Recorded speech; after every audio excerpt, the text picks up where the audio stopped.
Bakit parang iba ang beats ni Hev Abi? At bakit may mga kantang ginawa siya na hindi mo alam na siya pala ang producer? Kilala mo si Hev Abi bilang rapper. Pero bago ang spotlight, bago ang viral tracks, may isa siyang sikreto na bilang lang ang nakakaalam.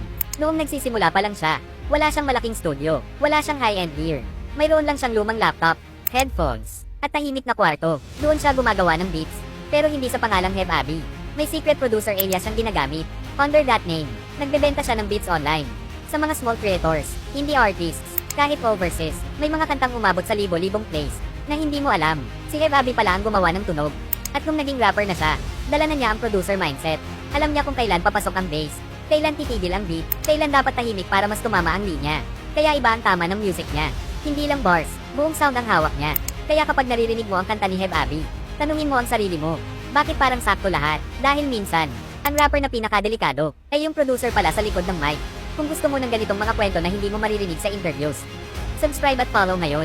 Comment kung sino ang susunod.